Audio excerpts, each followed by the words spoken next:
மனைவியையே தகாத முறையில் இருப்பதாக ஒருவன் பார்த்துட்டா நீங்க கொண்டுறான்ல, கழுத்தை வெட்டிட்டேன், அறுத்துட்டேன் அப்படின்னு சொல்றான்ல, அப்படி கொள்வதற்கான அதிகாரம் இஸ்லாத்தில் தரப்பட்டிருக்கிறா.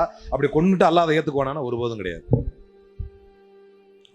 அவனுக்கு கொலை செய்த குற்றவாளியாக மறுமையில் வந்து நிற்பான். அவனுக்கு நரகம்தான். அப்ப என்ன செய்யணும்? மனைவியையே ஒருவன் பார்த்தால் லியான் என்கின்ற அல்லாஹ்வுடைய சாபத்தை வேண்டிக் கொண்டு இருவரும் விவாகரத்து செய்து கொள்ள வேண்டும் என்று சொல்கிறது இஸ்லாம். நான் பார்த்தது உண்மை, பொய்யா இருந்தா அல்லாஹ்வுடைய சாபம் என் மேல உண்டாகட்டும், உண்மையா இருந்தா ஓ மேல அல்லாஹ்வுடைய சாபம் உண்டாகட்டும் என்று கணவனும் அதையே மனைவியும் கேட்க வேண்டும். 5 முறை, 4 முறை இப்படி, 1 முறை அப்படி அப்படின்னு 5 முறை அல்லாஹ்வுடைய சாபத்தை கேட்டுக்கிட்டு 2 பேரும் பிரிஞ்சு போயிடணும்.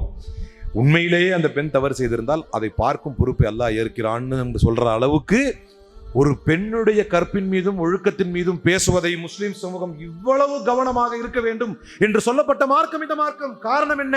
பிற்காலங்களில் காலம் வரும், சோசியல் மீடியாக்கள் வரும், ஃபேஸ்புக் வரும், வாட்ஸ்அப் வரும், ட்விட்டர் வரும், இன்ஸ்டாகிராம் வரும், த்ரெட் வரும், டிக்டாக் வரும், எல்லாம் வரும். அல்லாஹ்வுக்கும் அல்லாஹ்வுடைய தூதர் சொன்ன இந்த மார்க்கத்திற்கும் தெரியும். அந்த காலகட்டங்களில் பெண்களின் கண்ணியங்கள் சூறையாடப்படும் என்பது தெரியும். அந்த காலகட்டங்களில் பெண்களை இங்கிருந்தே அவர்களை விபச்சாரிகளின் பட்டத்தை மக்கள் ஆண்கள் சுமத்துவார்கள் என்பது இஸ்லாத்துக்கு தெரியும். அதனால் தான் இஸ்லாம் இவ்வளவு அழகாக வழிமுறைகளை தந்தது.